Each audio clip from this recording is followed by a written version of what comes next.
শাবনূরকে নিয়ে গুজব, যা বললেন রঙ্গনার পরিচালক। সম্মানের কারণে চিত্রনায়িকা শাবনূর রঙ্গনা সিনেমায় নতুন করে শিডিউল দিচ্ছে না, এমন একটি গুজব সম্প্রতি চাউর হয়েছে। বিষয়টি নিয়ে এবার মুখ খুলেছেন সিনেমার পরিচালক আরাফাত হোসাইন। দেশের একটি গণমাধ্যমকে তিনি বলেছেন, এটা পুরোপুরি অবান্তর কথা। আমরা শুটিংয়ের পরিকল্পনা যেভাবে করেছি সেভাবেই হবে। সামনে শাবনূর আপা দেশে আসবেন, তারপর আমরা শুটিং শুরু করব। এক ফেসবুক স্ট্যাটাসের মাধ্যমে আরাফাত হোসেন আরও বলেন, প্রথমেই ক্ষমা চেয়ে নিচ্ছি সবার কাছে। বিশেষ কিছু কারণে রঙ্গনা ঈদে রিলিজ দিতে পারছি না। সুপারস্টার শাবনূরকে যেহেতু 10 বছর পর সিনেমা পাড়ায় আবার এনেছি, বুঝতেই পারছেন দায়িত্বটা অনেক বড়।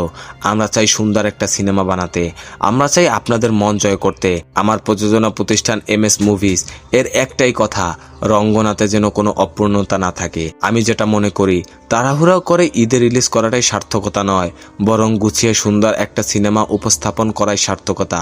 সাংবাদিকদের এই পরিচালক আরও বলেন, প্রিয় সাংবাদিক ভাই ও বোনেরা, আপনাদের সহযোগিতা ও ভালোবাসার কথা না বললেই নয়। সবসময় এভাবেই রঙ্গনা টিম তথা চলচ্চিত্রের পাশে চাই আপনাদের।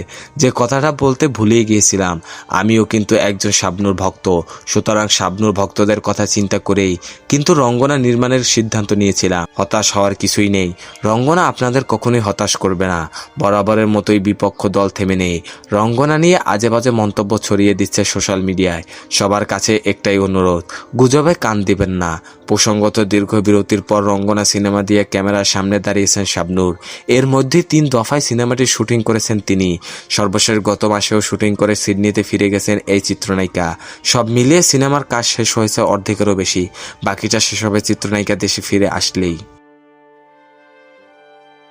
বিনোদন জগতের সকল আপডেট পেতে আমাদের ইউটিউব চ্যানেলটি সাবস্ক্রাইব এবং ফেসবুক পেজটি ফলো দিয়ে লাইক, কমেন্ট, শেয়ার করে আমাদের সাথে যুক্ত থাকুন। ধন্যবাদ।